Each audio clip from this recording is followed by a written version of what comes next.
89వ కీర్తన 81వ కీర్తన మొదటి వచనం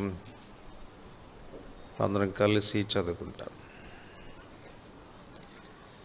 81వ కీర్తన మొదటి వచనం అందరం కలిసి చదువుకుంటాం. మనకు బలమయ్యున్న దేవునికి ఆనందగానం చేయుడి, యాకోబు దేవుని బట్టి ఉత్సాహధ్వని చేయుడి. ఆదికాండము 49వ అధ్యాయం. ఆదికాండము 49వ అధ్యాయం 3వ వచనం అందరం కలిసి చదువుకుంటాం. ఆదికాండం 49వ అధ్యాయం 3వ వచనం అందరం కలిసి చదువుకుంటాం. రూబేను, నీవు నా పెద్ద కుమారుడవు, నా శక్తియు, నా బలం యొక్క ప్రథమ ఫలమును, ఔన్నత్యాతిశయమును, బలాతిశయమును నీవే. ప్రార్థన చేసుకుంటాం. ప్రేమ కలిగిన తండ్రి, పరిశుద్ధుడైన దేవా, యేసుప్రభువు వారి శ్రేష్టమైన పరిశుద్ధమైన నామమున మీ పాదములు చెంచారు వందములు చెల్లిస్తూ ఉంటున్నాం. ఉదయకాలం నుంచి ఇంతవరకు మీ దయగల సన్నిధి మీరు మాతో కూడా ఉంచినందుకు వందములు చెల్లిస్తూ ఉంటున్నాం.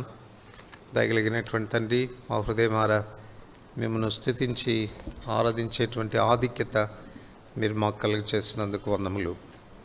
దయగల తండ్రి, ఇప్పుడు మీ బలను సమీపిస్తూ ఉంటుండగా అయోగ్యంగా పాల్పొంది శిక్షావధి క్రిందికి రాకున్నట్లుగా వాక్య వెలుగులో మా జీవితాలు పరిశీలన చేసుకోవటానికై మరి ఒకసారి నన్ను మమ్మను మీ వాక్యం చేత దర్శించమని ప్రార్థిస్తూ ఉంటున్నాం. దయగల తండ్రి, నేనైతే కేవలం నిష్ప్రయోజకమైన దాసుడను, బలహీనుడను, హద్దుబాట్లు కలిగిన వాడను. మరి ఒకసారి నన్ను ప్రతిష్ఠించుము, అభిషేకించుము, బలపరచుము. నా నోట మీ మాటలుంచుము, పలుకుటకు వాక్శక్తిని ప్రసాదించుము. అట్లు మీరు మాతో మాట్లాడుతురాగా మీ మెల్లనైన స్వరం మేము విందుము గాక. ఈ దినం కొరకు నన్ను మమ్మల్ని ఆ రీతిగా సిద్ధపరచమని యేసు ప్రభు నామమున వందనములతో ప్రార్థిస్తున్నాం తండ్రి. కీర్తనలు 81 మొదటి వచనం మొదటి భాగం. మనకు బలమైయున్న దేవునికి ఆనందగానము చేయుడి. ఆదికాండం 49వ అధ్యాయం 3వ వచనంలో ఈ మాట మనం చదువుతున్నాం.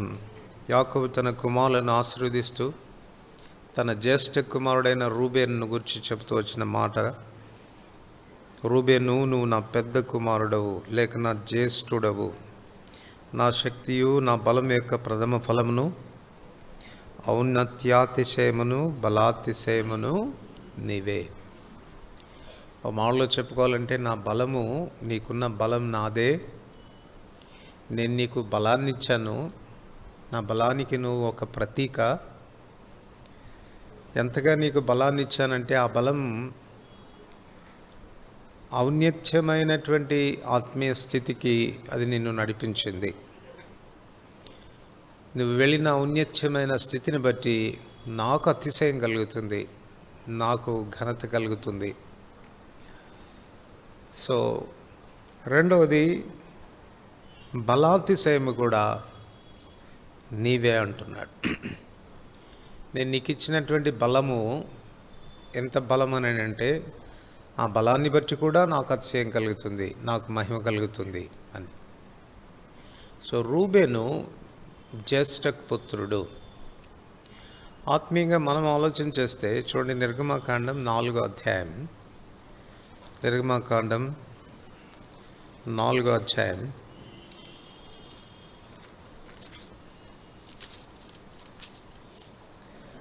నిర్గమకాండం 4వ అధ్యాయం 22వ వచనం అందరికి కలిసి చదువుతాం.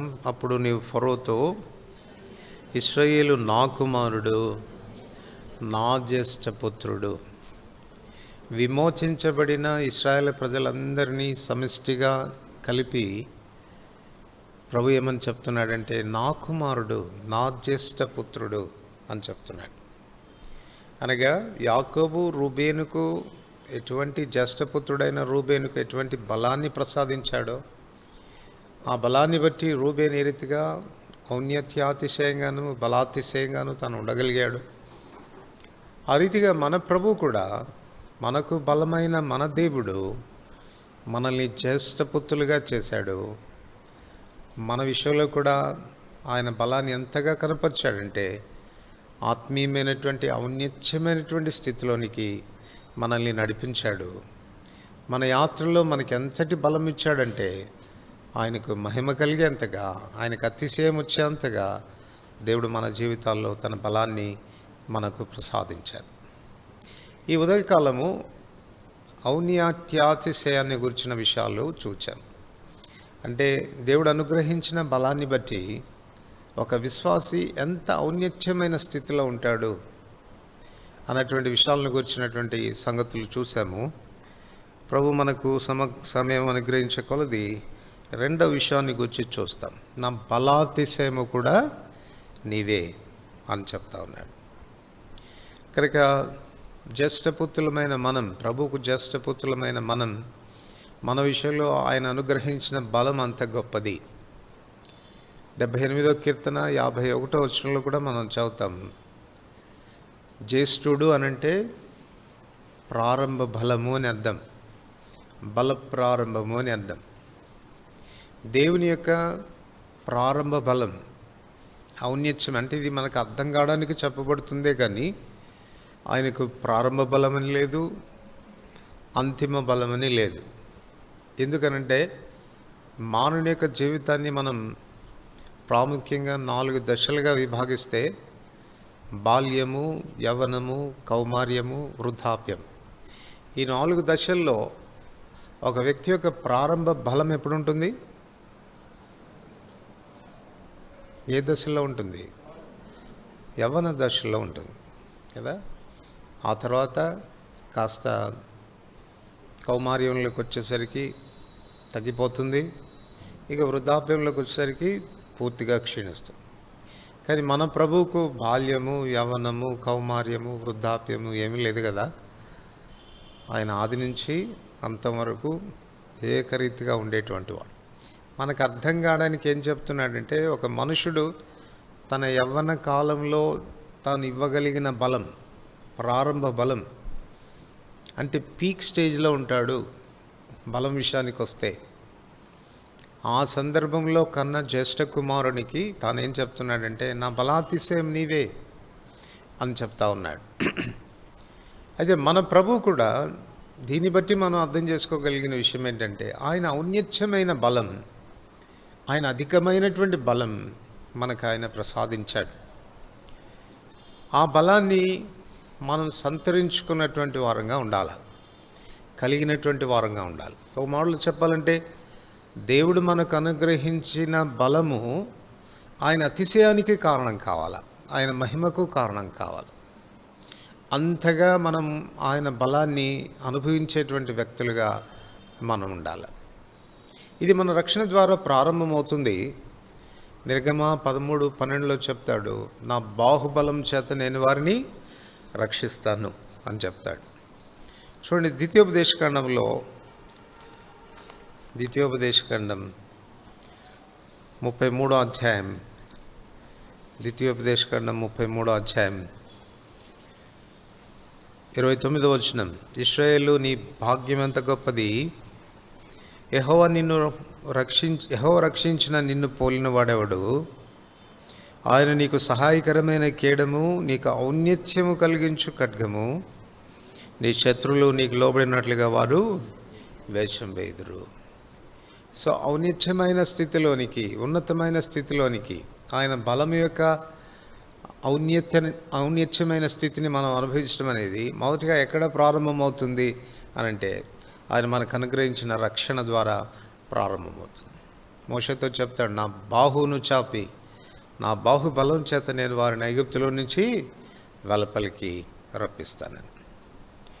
కనుక ఈ రక్షణ యొక్క ఔన్నత్య స్థితిని గురించి మనం మాట్లాడుకుంటున్నప్పుడు, ఈ ఔన్నత్య స్థితిలో ఉన్నాము అన్నదానికి ఈ వచనంలో ఒక 3 విషయాలు మనకు కనపడుతున్నాయి. ఒకటి, యెహోవా రక్షించిన నిన్ను పోలిన వాడేవాడు. ఇది దాస్యంలో నుంచి మనం విడిపించబడిన దాని గురించి మాట్లాడుతుంది.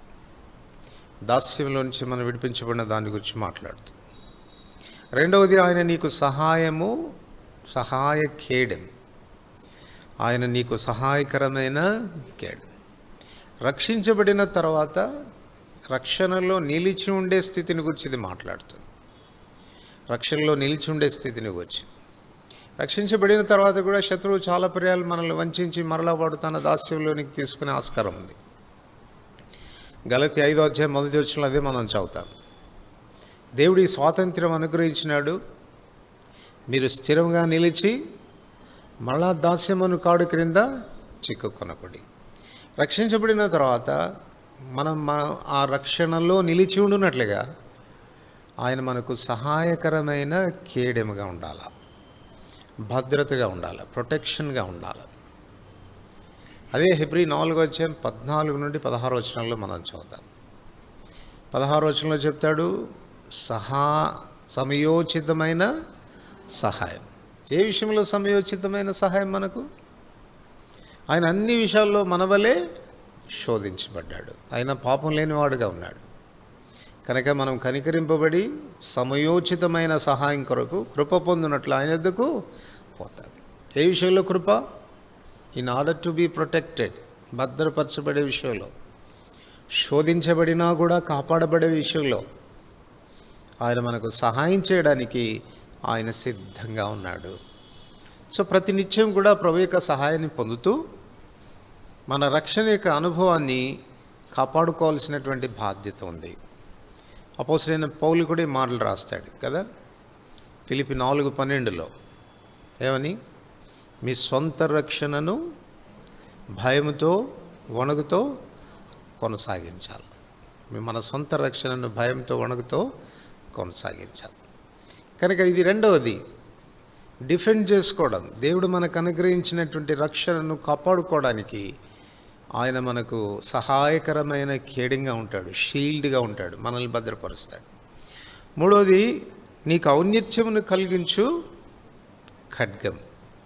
రక్షణలో మూడో విషయం ఏంటంటే కేవలం ఎంతసేపు మనల్ని మనం డిఫెండ్ చేసుకోవడం మాత్రమే కాదు, ఎఫెన్స్లోకి కూడా వెళ్ళడానికి, అంటే శత్రువు మీద మనం దాడి చేయడానికి, వానిని మనం జయించడానికి, వాని కోటగోడలు మనం కూల్చడానికి అవసరమైనటువంటి సాధనంగా వాక్యం అనే ఖడ్గాన్ని మనకు అనుగ్రహిస్తూ ఉన్నాడు. ప్రకటన 1లో కూడా మనం చదువుతాం, ఆయన నోటి నుండి బయలువెడలు ఖడ్గం. ఏంటిది? దేవుని వాక్యమే. ఎఫెసీ 6వ అధ్యాయంలో వాక్యమను ఆత్మ ఖడ్గం అని మనం చదువుతాం. కనుక దీన్ని మనకిచ్చాడు. దేని కొరకు అంటే విజయ పదంలో మనం నడవడానికి, విజయవంతమైన జీవితాన్ని.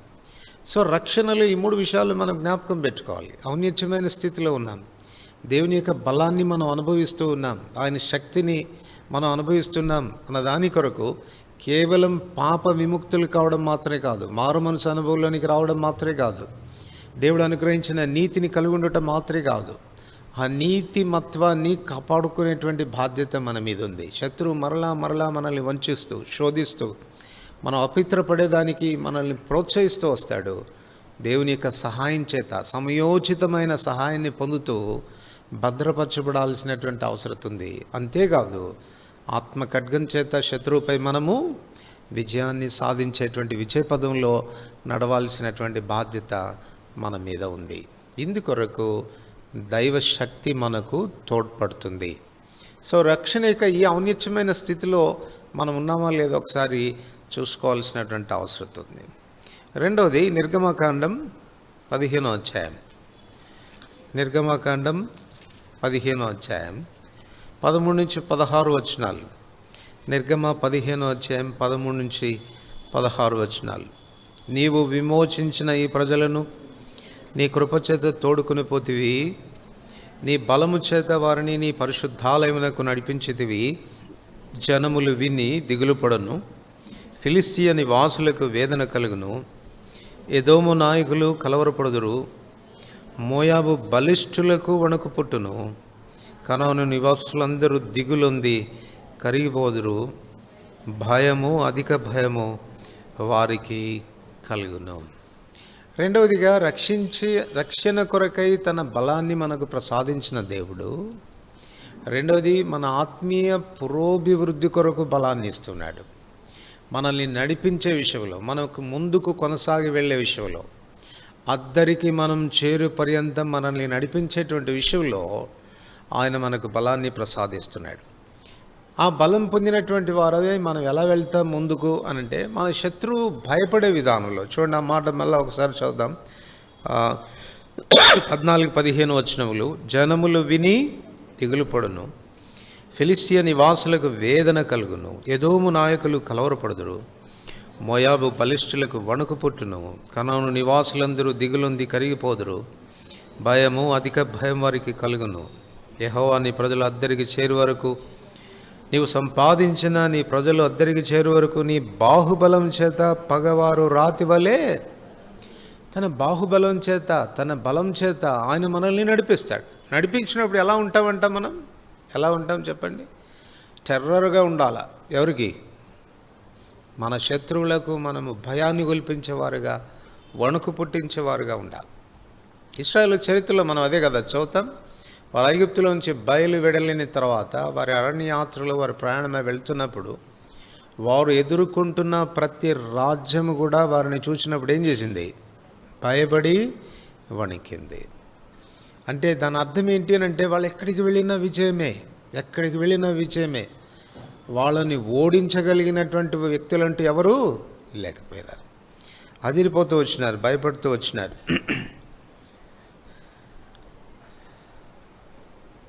పరమగీతములు 6వ అధ్యాయం. పరమగీతములు 6వ అధ్యాయం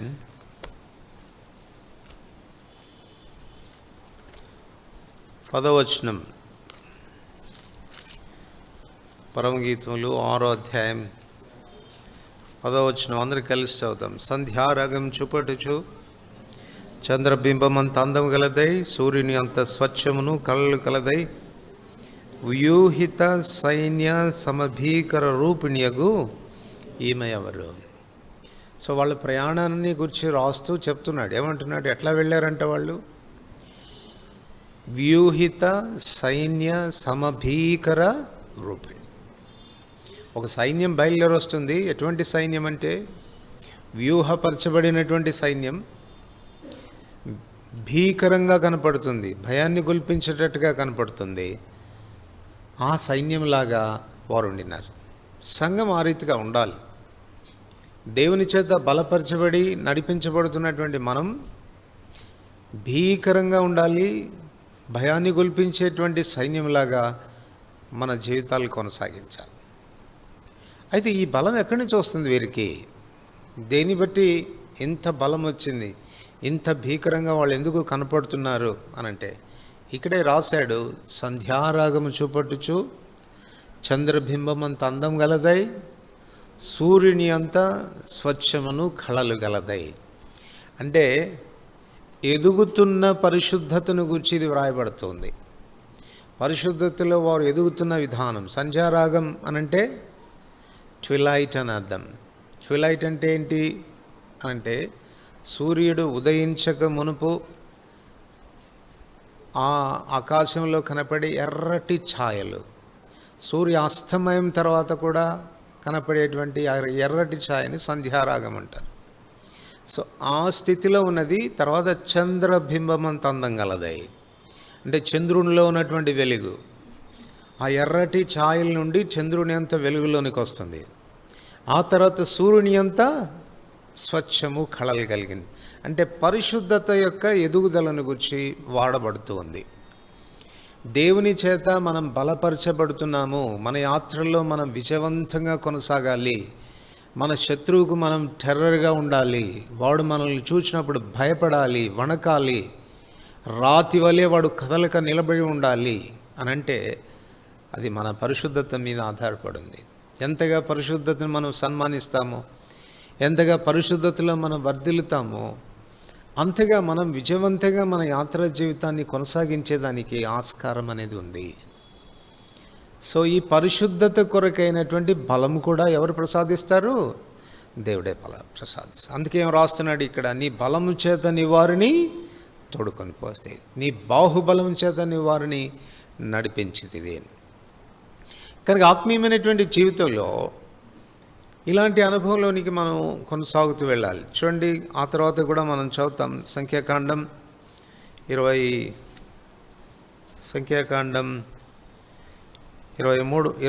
అధ్యాయం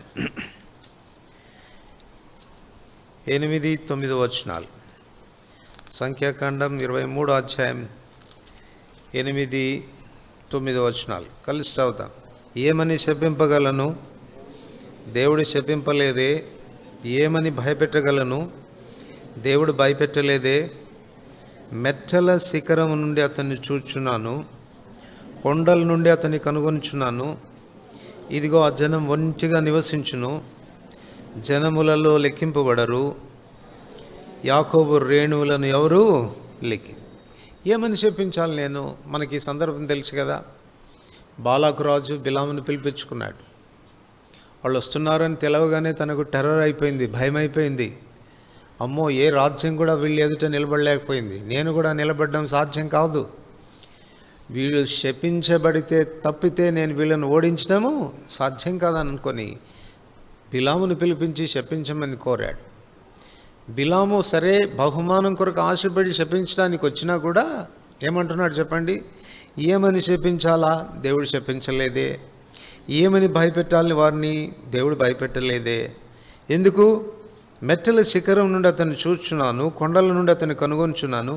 ఇదిగో ఆ జనము ఒంటిగా నివసించును, జనములలో లెక్కింపబడరు. ఆ జనం ఒంటిగా నివసించును. ఒంటిగా నివసించును అని అంటే ప్రత్యేకించబడిన జీవితాన్ని గురించి మాట్లాడుతుంది. అన్ని జనాంగాలతో, వారి ఆచారాలతో, వారి అలవాట్లతో, వారి పద్ధతులతో వాళ్ళు కలుసుకున్నారు. They are peculiar people. ప్రత్యేకించబడిన వారు, ప్రతిష్ఠించబడిన జనం. తమ ప్రతిష్టతను వాళ్ళు కాపాడుకుంటారు, ఒంటరిగా ఉంటారు వాళ్ళు. కానీ ఏమని చెప్పించాలి నేను? ఎందుకు వారు విజయపదంలో ముందుకు సాగుతున్నారు? ఎందుకు ఇతర రాజులకు భయాన్ని గొల్పిస్తూ వచ్చినారు, వణుకు పుట్టిస్తూ వచ్చినారు వారి యాత్రలో అనంటే వారి ప్రతిష్ఠిత జీవితమే అని చెప్పాలి. అదే 23 అధ్యాయం 20-24 వచనాలు కలిసి చదువుకుంటాను. 20-24 వచనాలు. ఇదిగో దీవించమని నాకు సెలవాయను, ఆయన దీవించను, నేను దాన్ని మార్చలేను. ఆయన యాకోబులో ఏ దోషమును కనుగొనలేదు, ఇశ్రాయేల్లో ఏ వంకరతనమును చూడలేదు. అతని దేవుడైన యెహోవా అతనికి తోడై ఉన్నాడు. రాజు యొక్క జయధ్వని వారిలో ఉన్నది. దేవుడు ఐగుప్తుల నుండి వారిని రప్పించను. గురుపోతు వేగం వంటి వేగం వారికి కలదు. నిజంగా యాకోబుల మంత్రం లేదు, ఇశ్రాయేల్లో శకునము లేదు. ఆయా కాలము లేదు. దేవుని కార్యములు యాకోబు వంశస్థులు ఇశ్రాయేలుకు తెలియచెప్పబడును. ఇదిగో ఆ జనము ఆడు సింహం వలె లేచును, అది సింహం వలె నిక్కి నిలుచును. అది వేటను తిని చంపబడిన వాటి రక్తము త్రాగు వరకు పండుకొనదు.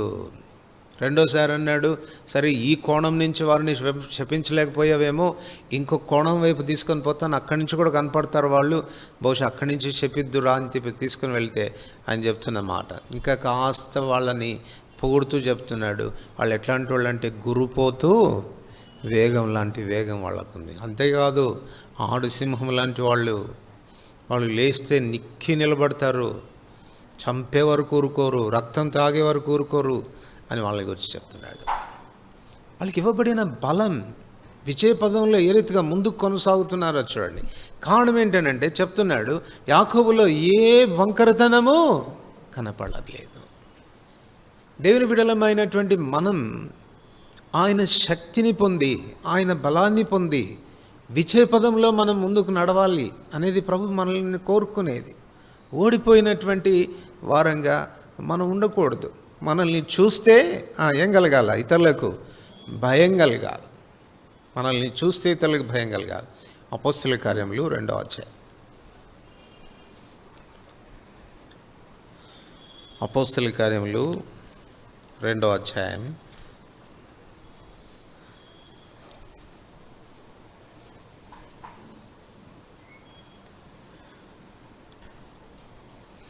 43వ వచనం అందరికి కలిసి చదువుకుంటాను. 43వ వచనం. అప్పుడు ప్రతి వానికి భయం కలిగెను, మరియు అనేకమైన మహత్కార్యములు సూచక్రియలు అపోస్తలుల ద్వారా అప్పుడు ప్రతి వానికి భయం కలిగిందంట. వాళ్ళని చూస్తే వామ్మో ఈ ప్రజలు సామాన్యులు కాదు, ఈ ప్రజలు సామాన్యులు కాదు, అమ్మో వీళ్ళ జోలికి పోకూడదు మనం. ప్రతి వానికి భయం కలిగింది. విశ్వాసయాత్ర జీవితంలో నీ పరిస్థితి ఈ రీతిగా లేకపోతే గుర్తుపెట్టుకో, దేవుని యొక్క శక్తిని నీ జీవితంలో అనుభవిస్తున్నావా లేదనేది అనుమానమే.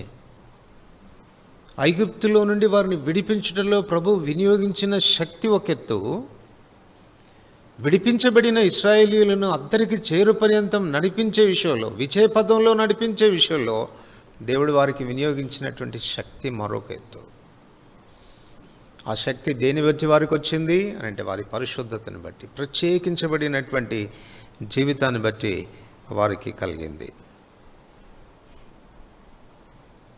అందుచేత ఈ విషయాన్ని మనం జ్ఞాపకం పెట్టుకోవాల్సినటువంటి అవసరం ఎంతో ఉంది.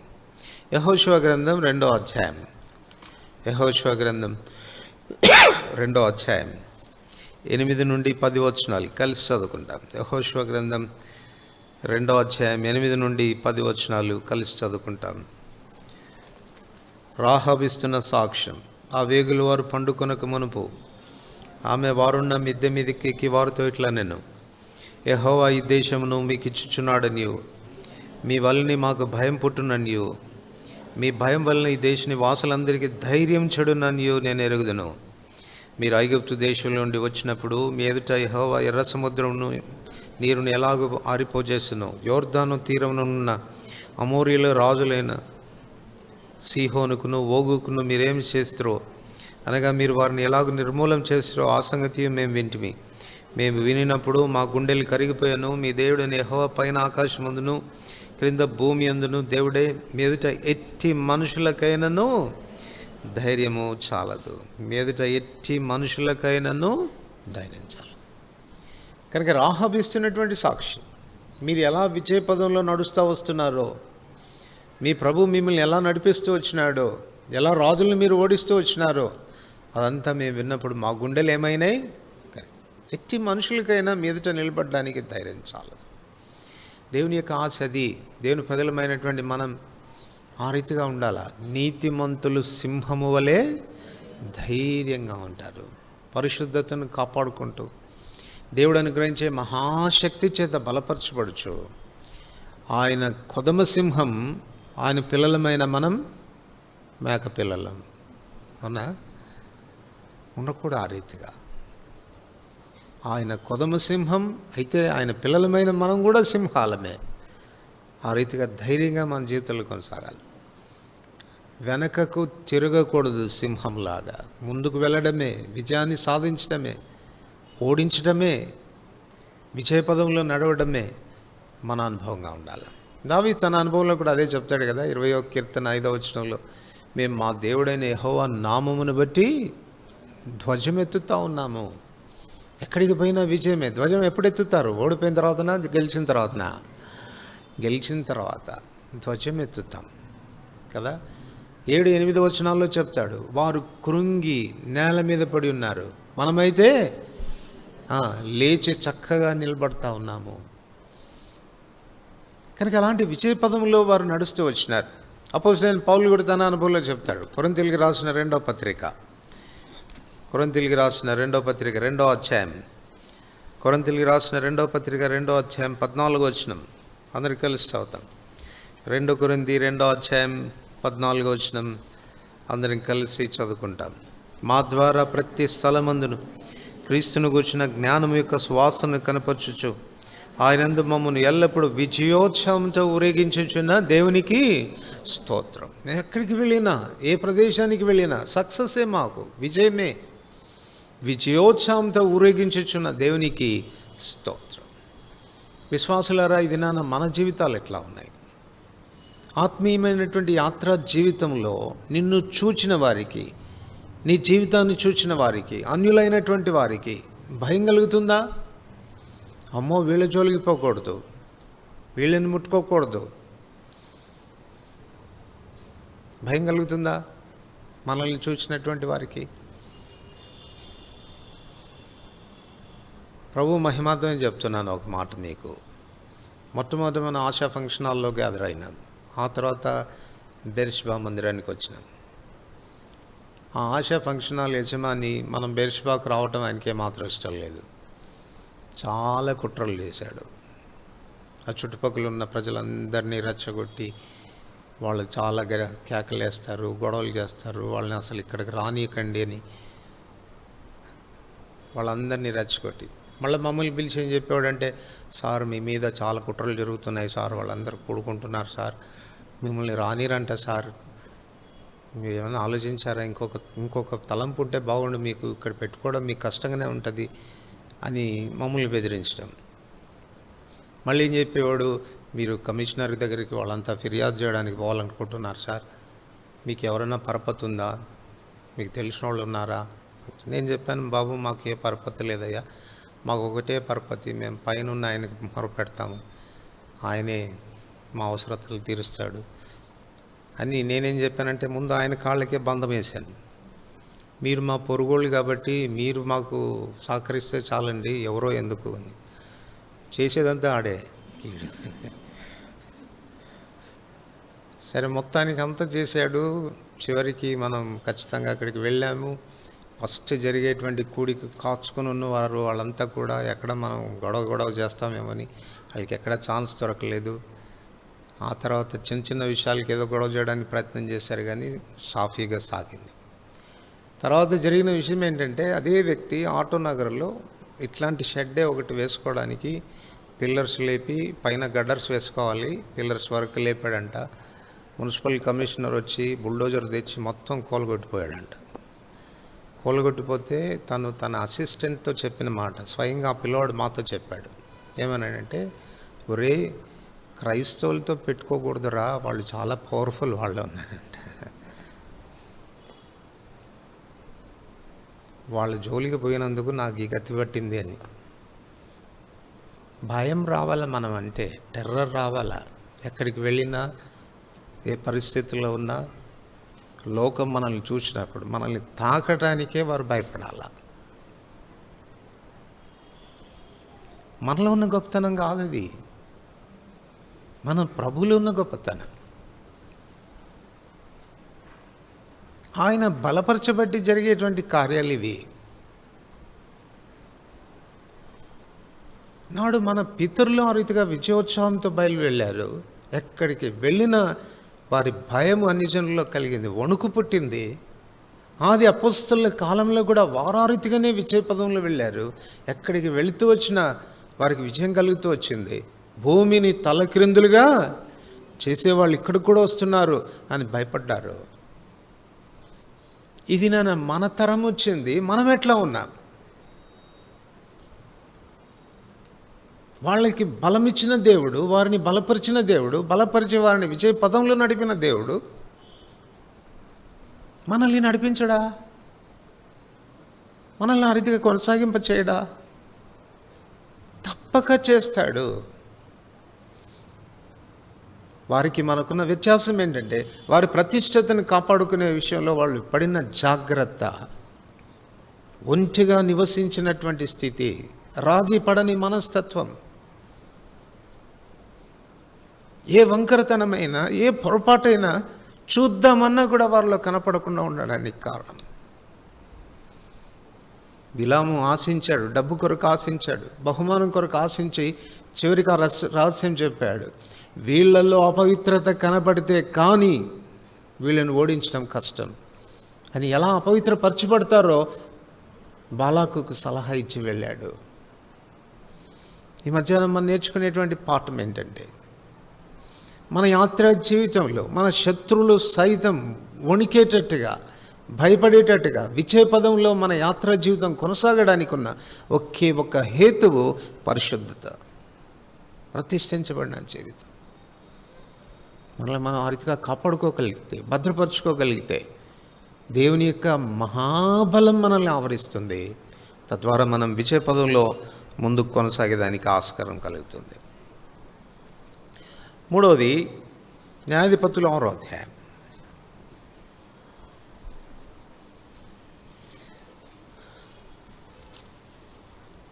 న్యాయాధిపతులు 6వ అధ్యాయం 14 నుండి 16 వచనాలు. న్యాయాధిపతులు 6వ అధ్యాయం 14 నుండి 16 వచనాలు అందరం కలిసి చదువుకుంటాం. 14 నుండి 16 వచనాలు. అంతటా యెహోవా అతని తట్టు తిరిగి, బలము తెచ్చుకొని వెళ్ళి మిద్యానీయుల చేతిలో నుండి ఇశ్రాయేలును రక్షింపుము, నిన్ను పంపినవాడను నేనే అని చెప్పగా, అతడు, చిత్తము నా ఏలినవాడ, దేని సహాయం చేత నేను ఇశ్రాయేలును రక్షింపగలను? నా కుటుంబం మనష్షే గోత్రంలో ఎన్నిక లేనిదే. నా పితరుల కుటుంబంలో నేను కనిష్ఠుడనై ఉన్నానని ఆయనతో చెప్పాను. అందుకు యెహోవా, అయిననేమి, నేను నీకు తోడైందును గనక ఒకే మనుషుని హతం చేసినట్టు మిద్యానీయులను నువ్వు హతం చేయదు అని సెలవిచ్చాను. ఈ వచనాలు బట్టి మనకు అర్థమయ్యేటువంటి విషయం ఏంటంటే, మనము విమోచకులుగా ఉండాలా, డెలివరర్స్గా ఉండాలా. శత్రు బారిన ఉన్నటువంటి మన వారిని మనం రక్షించుకునేటువంటి విషయంలో మనం గొప్ప యోధులంగా ఉండాలా. అది ప్రభు కోరుతున్నాడు. వాస్తవానికి గిద్యోను చాలా పిరికివాడు. ఎట్లా చెప్పొచ్చు పిరికివాడని? మిద్యానీయులకు భయపడి గానుగు చాటున గోధుమలు దొల్లగొట్టుకుంటా ఉన్నాడు. పిరికివాడు. అయితే ప్రభు ప్రత్యక్షమై చెప్తున్నాడు, రా, నేను నిన్ను పంపిస్తాను, మిద్యానీయుల చేతిలోండి నా ప్రజల్ని విడిపించేదానికి నేను నిన్ను పంపిస్తాను, బలం తెచ్చుకో, నేను నీకు బలం ఇస్తాను అంటే అప్పటికే అంటున్నాడు, ప్రభా ఎవరితో మాట్లాడుతున్నావు, ఏమన్నా తెలుసా నీకు? ఏనేం పెద్ద వీరుణ్ణి శూరుణ్ణి అనుకుంటున్నావు ఏంటి? నేను ఎవరిని? నేను ఎంత కనిష్ఠుడను, ఎంత బలహీనుడనో నీకు తెలుసు కదా, నాతో మాట్లాడుతున్నావా? నేనా వెళ్ళాల్సిందే అంటే అప్పుడు ప్రభు చెప్తున్నాడు, అయిననేమి, నువ్వు బలహీనుడైతే ఏమి, నువ్వు కనిష్ఠుడివైతే ఏమి, నేను నీకు తోడుగా ఉంటే, నేను నిన్ను బలపరిస్తే. శత్రు బారిన పడిన ప్రజలను విమోచించేటువంటి విషయంలో మనల్ని ఆయన ఒక సాధనంగా వాడుకోవాలని కోరుతాడు. రక్షకులుగా మనం ఉండాలని ప్రభు కోరుతున్నాడు. 126వ కీర్తనలో మనం చదువుతాం, 4వ వచనంలో చదవండి. 126వ కీర్తన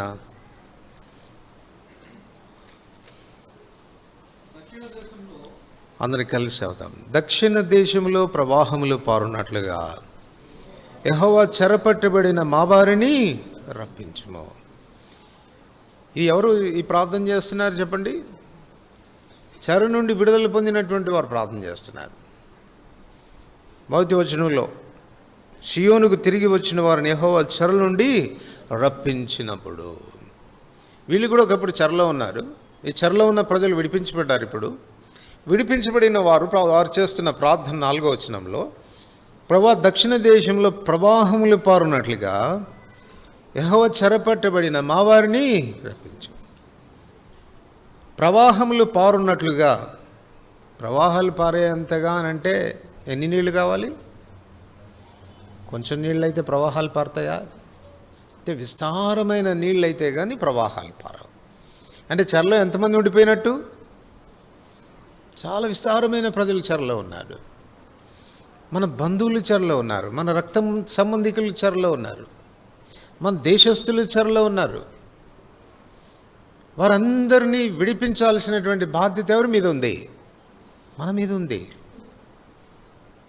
నీవేమనుకుంటున్నావు? నేను చేతకాని వాడిని, నా వలన కాదు, నేను బలహీనుడిని, నేనేం చెప్పగలను, నేనేం చేయగలను, నా వలన అవుతుందా ఇది అని మనల్ని గూర్చి మనం అండర్ ఎస్టిమేట్లో ఉన్నాం. మనం ప్రభు చెప్పే మాట ఏంటంటే, అయిననేమి, నువ్వు ఏ స్థితిలో ఉన్నవాడో అయితేనేమి, నీ శక్తి అంత కొంచెం అయితేనేమి, ప్రజల్లో నువ్వు కనిష్ఠుడుగా అంటే లెక్కలేని స్థితిలో నువ్వు ఉన్నప్పటికీ, అయిననేమి నేను నీకు తోడుగా ఉంటాను, నేను నిన్ను బలపరుస్తాను, రా, నేను నీకు విజయం ఇస్తాను. ఇక్కడ మనం ఇంకా గిద్యోను విషయాన్ని గురించి మనం ఆలోచన చేస్తే, వ్యక్తిగతంగా తాను అన్ఫిట్, నేను కానివాడిని, చేతకాని వాడిని, బలహీనుడను, కనిష్ఠుడను అని తన గురించి తాను చెప్పుకుంటున్నాడు. ప్రభు తన్ను యుద్ధానికి పంపించేదానికి తన్ను సైనికులకు నాయకుడిగా చేసిన తర్వాత తనకిచ్చిన సైన్యం ఎంత? చాలా బలిష్టమైన సైన్యమా? అవతలు చూస్తే మిడతల్లాగా ఉన్నారంట సైన్యం, లెక్క పెట్టేదానికి వీళ్ళనంత సైన్యం ఉంది. గిద్యోనికి ఇచ్చిన సైన్యం ఎంత? 300 మంది. బలమైన సైన్యం ఇచ్చి పో అని అంటే కొంచెం ధైర్యం తెచ్చుకోవచ్చు. అసలే పిరుకోండి, మళ్ళీ నాకు 300 మందిని ఇచ్చి పొమ్మంటే లాగా. పోనీ AK-47 గన్ 7 ఇచ్చాడా? పోనీలే ఆయుధాలు చాలా బలంగా ఉన్నాయి, దూరం నుంచి పేల్చి పడేద్దాం అని అనడానికి ఏమి ఇచ్చాడు ఆయుధాలు? దివిటి కుండ. ఎట్లా వస్తుంది ధైర్యం చెప్పండి?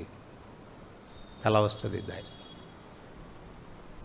వీటిని బట్టి మనం నేర్చుకునేటువంటి విషయం ఏంటంటే, మనం ఎంత బలహీనులమైనా, మనకెంత శక్తి తక్కువైనా, మన ఆయుధాలు ఎంత బలహీనమైనవైనా మనం ఏం చేయవచ్చు చెప్పండి? శత్రు కోటలను కూలగొట్టవచ్చు. శత్రు చేతులు బందీలుగా ఉన్నటువంటి వ్యక్తులను మనం విడుదల చేసి తీసుకొని రావచ్చు.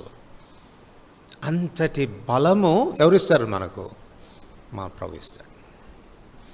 ఆ మాట గుర్తుపెట్టుకోండి. ఆయననేమి నువ్వు ఏదైనా పెట్టుకోవచ్చు. ప్రభా ఇలా ఉంది కదా పరిస్థితి, ఎట్లా సాధ్యం? అయిననేమి. ప్రభా నా శక్తి కొంచెమే కదా అంటావా? అయిననేమి.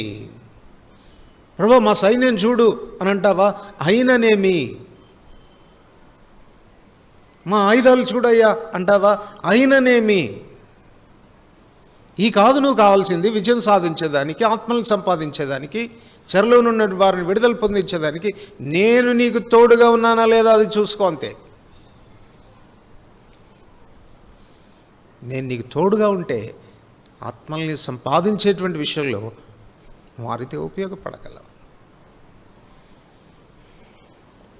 కనుక ప్రభు అనుగ్రహించేటువంటి మహాశక్తితో బలం పొందినటువంటి వారమై ఈ విజయాలు సాధించే వరంగా ఉండాలి. యెహోషువ గ్రంథం 14వ అధ్యాయం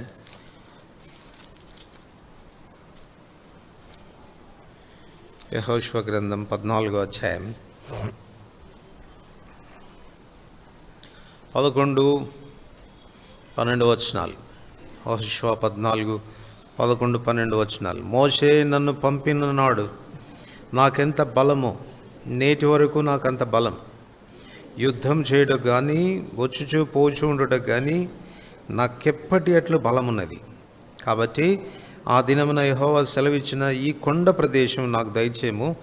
అనాకీయులను ప్రాకారం గల గొప్ప పట్టణములను అక్కడ ఉన్న సంగతి ఆ దినమున నీకు వినపడెను. యెహోవా నాకు తోడయుండిన ఎడల యెహోవా సెలవిచ్చినట్టు వారి దేశమును స్వాధీనపరుచుకొందును. కాలేబు ఎంత ధైర్యంగా చెప్తున్నాడు చూడండి. 40 years బ్యాక్ ప్రయాణాన్ని ప్రారంభించినప్పుడు ఎలాంటి బలం ఉందో నాకు, ఇప్పుడు నాకు 80 ఏండ్లు, అదే బలం నాకుంది. అనాకీయులు, ఉన్నత దేహస్తులు, రాక్షసులు వాళ్ళు, అట్లాంటి వాళ్ళు గొప్ప గొప్ప ప్రాకారాలు కట్టుకొని కొండల మీద ఉన్నారు.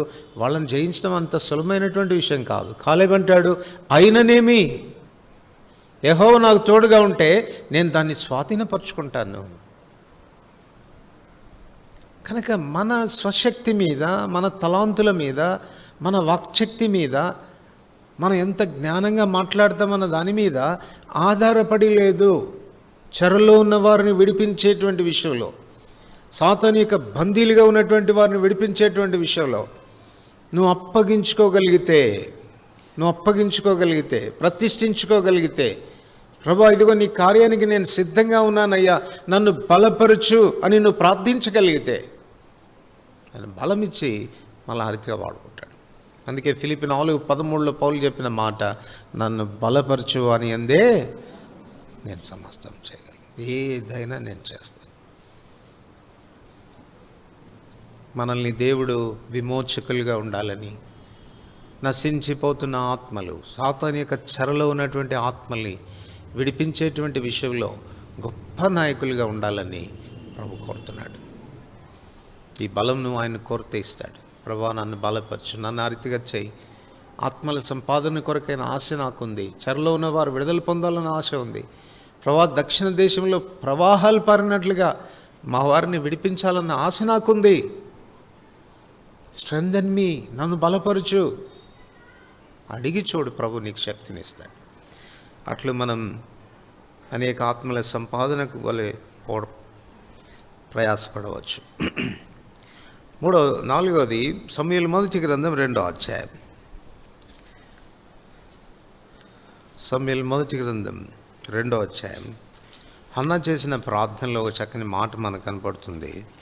2వ అధ్యాయం 4వ వచనం అందరికి కలిసి చదువుతాం. ప్రఖ్యాతి నొందిన విలుకాండ్రు ఓడిపోదురు, తొట్టిల్లిన వారు బలము ధరించుదురు.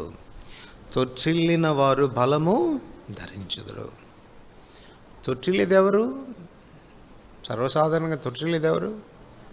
నిస్సత్తువు కలిగినటువంటి వారు, బలహీనులైనటువంటి వారు, వారు తొట్టిల్లుతారు. చూడండి, ఇశ్రాయేలు ప్రజల్ని దేవుడు నడిపించినటువంటి విధానంలో మనం ఇక్కడ చూడవచ్చు. కీర్తనలు 105, కీర్తనలు 105 37వ వచనం. 105వ కీర్తన 37వ వచనం అందరం కలిసి చదువుకుంటాం. 105:37. అక్కడ నుండి తన జనులను వెండి బంగారములతో ఆయన రప్పించును, వారి గోత్రములలో నిస్సత్తువ చేత తొట్టిల్లు వాడు ఒక్కడైనను లేకపోయింది. వారి గోత్రములలో నిస్సత్తువ చేత తొట్టిల్లు వాడు ఒక్కడైనను లేకపోయింది. ఎంత గొప్ప ఆధిక్యత! ఏదో ఒకళ్ళిద్దరు కాదు, ప్రభు నడిపించింది. ప్రతి గోత్రాన్ని, గోత్రంలో ఉన్న ప్రతి వ్యక్తిని కూడా ఏమాత్రం నిస్సత్తువు లేకుండా సత్తువు కలిగిన వారుగా, బలం కలిగిన వారుగా, వారి యాత్రా జీవితంలో ఏమాత్రం అలసిపోకుండా యాత్రను కొనసాగించేదానికి ప్రభువారిని బలపరిచాడు, వారికి శక్తినిచ్చాడు. 40 సంవత్సరాలు అరణ్య యాత్రలో వారి యాత్రకు అవసరమైన బలం ఇచ్చాడు. తొట్టిల్లకుండా నడిచిపోయేటువంటి బలం ఇచ్చాడు. వాస్తవానికి క్రైస్తవ జీవితం సులభమైనటువంటి జీవితం కాదు. యెషయా గ్రంథం 40వ అధ్యాయం 29 నుండి మనం చదువుతాం. యెషయా గ్రంథం 40వ అధ్యాయం 29వ వచనం. సొమ్మసిల్లిన వారికి బలం ఇచ్చేవాడు ఆయనే, శక్తిహీనులకు బలాభివృద్ధి కలుగచేవాడు ఆయనే. 30వ వచనం. బాలురు సొమ్మసిల్లుదురు అలయుదురు, యవనస్తులు తప్పక. యవనస్తులు అంటే ఇంతకు మునిపే చెప్పుకున్నాం కదా, ప్రారంభ బలం ఎప్పుడు ఉంటుంది? యవన కాలంలో ఉంటుంది. అంటే బలిష్ఠులు అని అర్థం. యవనస్తులు అంటే బలిష్ఠులు అని. ఈవెన్ బలిష్ఠులైనటువంటి వారు కూడా తప్పక తొట్టిల్లేటువంటి ఆస్కారం. అది క్రైస్తవ యాత్ర, క్రైస్తవ యాత్రలో జరిగేటువంటి పని. కానీ ఆ తర్వాత వచనంలో మనం చదువుతాం, యెహోవా కొరకు ఎదురు చూచువారు నూతన బలం పొందుదురు, వారు పక్షిరాజుల వల్లే రెక్కలు చాపి పైకి ఎక్కుదురు, అలయక పరిగెత్తుదురు, సమస్యలకు నడిచిపోతుంది. వాస్తవానికి తొట్టిల్లే ఆస్కారం ఉంది. అంత సులభమైన జీవితం కాదు క్రైస్తవ జీవితం. ఎంత బలిష్ఠులైనా తొట్టిల్లేటువంటి ఆస్కారం ఉంటుంది. బట్ స్టిల్ అయినా కూడా మనం తొట్టిల్లకుండా సత్తు కలిగినటువంటి ప్రజలుగా ఉండి మనం కొనసాగాలని అంటే ఆ బలం ఎవరిస్తారు? మనకు మన ప్రభువే ప్రసాదిస్తాం. ఇశ్రాయేలు ప్రజల్లో వారి గోత్రంలో ఒక్కడైనా నిస్సత్తువు కలిగి తొట్టిల్లిన వాడు లేకుండా పోయినట్లుగా మన యాత్రా జీవితంలో మనల్ని కూడా ఆ రీతిగా బలపరిచి మనల్ని నడిపించేదానికి ఆయన సిద్ధంగా ఉన్నాడు. ఎంత బలహీనుడవైనా నువ్వు, ఎంత సులభంగా తొట్టిల్లే వ్యక్తివైనా. యేసుప్రభు శిష్యుల్లో సులభంగా తొట్టిల్లే వ్యక్తి ఎవరో చెప్తారా? కదా, అందుకే ఆయనకి దుడుకు పేతురు అని పేరు కదా. చాలా తొందరగా ఇదైపోతాడు, తొందరగా ట్విస్ట్ అయిపోతాడు, తొట్టిల్లిపోతాడు. ఎంత ఎక్స్ట్రీమ్కి వెళ్ళిపోతాడంటే అసలు ఆయన ఎవరు తెలియదు నాకు అనే పరిస్థితికి వచ్చాడు. ఆయన శిష్యుల్లో ఒకడు ప్రథమ శిష్యుడు అయ్యండి, ఆయన ఎవరో నాకు తెలియదు అని ముమ్మారు బొంకినటువంటి వాడు, అంత సులభంగా తొట్టిల్లేటువంటి వాడు. కానీ ప్రభు ఎంత స్థిరపరిచాడు ఆయన్ని, ఎంత బలపరిచాడు, అలా నిలబెట్టాడు. ఒక స్తంభంలాగా పెంతెకొస్తు దినం తర్వాత దేవుని ఆత్మ వారి మీదకి వచ్చి వారిని బలపరిచిన తర్వాత ఎంత గట్టివాడయ్యాడు, ఎంత ధైర్యం కలిగినటువంటి వాడయ్యాడు. ప్రాణాన్ని కూడా లెక్క చేయకుండా నిలబడ్డాడు. అధికారులు ఎదుట నిలబడినప్పుడు కూడా ఎంత ధైర్యంగా మాట్లాడాడు. మీరే చెప్పండి, ఎవరి మాట వినమంటారు? మీ మాట వినడం న్యాయమా, దేవుని మాట వినడం న్యాయమా? చెప్పండి. మీరు ఎట్లాంటి ఆజ్ఞలు ఇచ్చినా పర్వాలేదండి, మేము దేవుని మాట వినకుండా మానము. ఎంత ధైర్యం ఉండాలి ఆ మాట చెప్పడానికి. చరిత్రకారులు ఆయన గురించి రాస్తారు. ఆయనను బంధించినప్పుడు చివరికి ఆయనను సిలువేయటానికి తీసుకొని పోతూ ఉంటే, సిలువ నేను నిన్ను ప్రేమిస్తున్నాను అని పాడుతా సిలువ వైపు వెళ్తున్నాడంట. చివరికి సిలువ దగ్గరికి వెళ్ళిన తర్వాత ఆయన చెప్పిన మాట ఏంటంటే, నా రక్షకుడైన నా ప్రభు సిలువేయబడినట్లుగా నేను సిలువేయబడ్డానికి నేను అర్హుడిని కాదు, నన్ను తలక్రిందులుగా సిలువేయండి అని చెప్పాడు.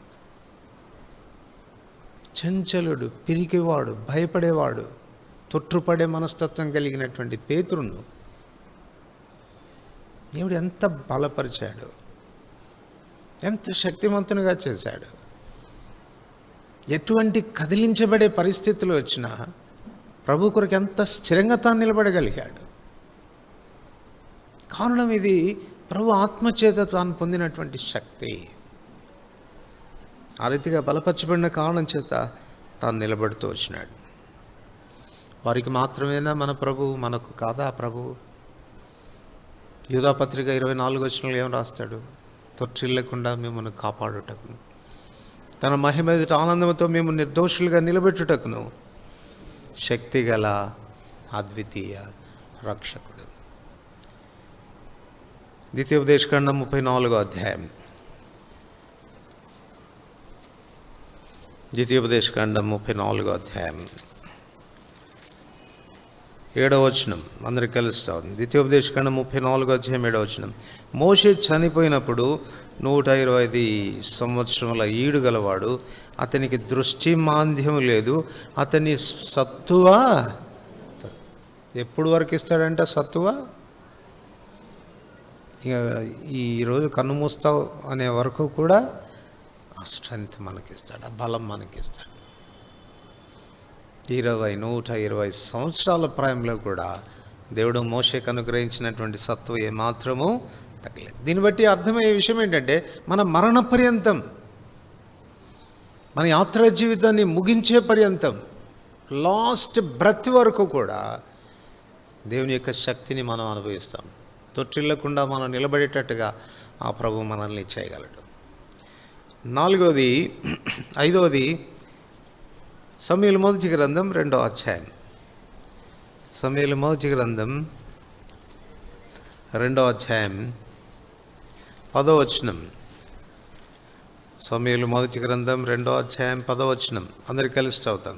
యెహోవాతో వాదించేవారు నాశనమగుదురు, పరమండలంలో నుండి ఆయన వారిపైన ఉరుము వలె గర్జించును, లోకపు సరిహద్దులో ఉండి వారికి ఆయన తీర్పు తీర్చును, తాను నియమించిన రాజుకు ఆయన బలమిచ్చును, తాను అభిషేకించిన వానికి అధిక బలము కలగచేయును. తాను అభిషేకించిన వానికి ఆయన ఏమిస్తాడంట? అధిక బలం ఇస్తాడు. దీన్ని మనం ఏమని చెప్పుకోవచ్చు అంటే అభిషేక బలం. అభిషేక బలం. ఒకవేళ ఆయన నిన్ను అభిషేకిస్తే తప్పకుండా అధిక బలం ఉంటుంది నీకు, మామూలు బలం కాదు. ఆయన అభిషేకించినటువంటి వాణి అధిక బలం దయచేస్తుంది. అసలు ప్రశ్న ఏంటంటే, అసలు మనకు అభిషేకం ఉందా లేదా? అభిషేకం ఉందా లేదా కదా. పెంతెకోస్తోళ్ళు చాలా ఇబ్బంది పెడుతుంటారు అప్పుడప్పుడు. ఏమని, నీకు పరిశుద్ధాత్మ అభిషేకం ఉందా? అసలు మనకు ఉందో లేదో మనకు డౌటు. అందుకే వాళ్ళు అడగగానే మన ఫేస్ అంతా క్వశ్చన్ మార్క్ అయిపోతుంది. ఉందా లేదా, ఏమో అడిగారే, ఉందని చెప్పమంటావా లేదని చెప్పమంటావా, ఏంటి అసలు అని. మీకుందో లేదో నేను చెప్తాను ఇప్పుడు. 133వ కీర్తన 1-2 వచనాలు. సహోదరుల ఐక్యత కలిగి నివసించుట ఎంత మేలు, ఎంత మనోహరం. 2వ వచనం. అది అహరోను తల మీద పోయబడి గడ్డమి మీదుగా కారి అతని అంగీల అంచుల వరకు దిగజారిన పరిమళ అభిషేక తైలం ఎక్కడ పోస్తారండి? తల మీద పోస్తారు. శరీరానికి తగలకూడదు, అది శరీరానికి తగలకూడదు. తల మీద పోస్తే ఆ తైలం గడ్డముల మీదుగా కారి అంగీల అంచుల వరకు దిగజారిన పరిమళ తైలం. ఇప్పుడు అహరోను అభిషేకించాల్సి వచ్చినప్పుడు అహరోను తల మీద అభిషేక తైలం పోస్తాను. తల మీద పోసినప్పుడు అహరోను అంతా కూడా, అనగా అహరోను శరీరం అంతా కూడా అభిషేకించబడుతుందా, లేక తల మాత్రమే అభిషేకించబడుతుందా? ఇది కూడా డౌటేనా మీకు? అహరోను తల మీద అభిషేక తైలం పోసినప్పుడు అహరోను పూర్తిగా అభిషేకించబడతాడా, అహరోను తల మాత్రమే అభిషేకించబడుతుందా? అహరోను అభిషేకించబడినవాడు అవుతాడు. అంటే ఆయన శరీరం అంతా అభిషేకించబడింది అని అర్థం. సంఘము అను శరీరమునకు శిరస్సు ఎవరు? శిరస్సు మీద తైలం పోయాలా, నీ మీద పోయాలనా? ఎవరి మీద పోయాలి? క్రీస్తు అను మాటకు అభిషేక్తుడు అని అర్థం. అభిషేకించబడినవాడు. ఆనంద తైలంతో దేవుడు తన్ను అభిషేకించాడు. అభిషిక్తుడైనవాడు. అభిషక్తుడైన వాని శిరసాధీనంలో శరీరం ఉంటే శరీరం అభిషేకించబడిందా లేదా? అంటే దాని అర్థం ఏంటి? యేసుప్రభు యొక్క శిరసాధీనంలో నువ్వు ఉంటే నీకు అభిషేకం ఉన్నట్టే లెక్క. మళ్ళీ నీకు ప్రత్యేకంగా నీ మీద తైలం పోయాల్సిన అవసరం లేదు. శిరస్సు మీద పోయబడింది అభిషేక తైలం. శిరస్సు మనం క్రీస్తే. ఆ క్రీస్తు యొక్క అధికారం క్రింద ఉన్నటువంటి మనమందరం కూడా ఇప్పుడు చెప్పండి, ఎవరైనా మిమ్మల్ని అభిషేకం ఉందా అని అంటే ఏమంటారు? ఉందంటారా లేదంటారా? మొదటి యోహాను పత్రిక 2:20. మొదటి యోహాను పత్రిక 2:20. మొదటి యోహాను పత్రిక 2:20. త్వరగా ఎవరైనా చదవండి. అయితే మీరు పరిశుద్ధుని వలన, ఇప్పుడన్నా ఏమంటారు? ఉందంటారా పోలేదంటారా? పరిశుద్ధుని వలన మీరు అభిషేకం పొందినవారు. కనుక ఎవరైనా మిమ్మల్ని అభిషేకం ఉందా అని అంటే ఏమని చెప్పాలా?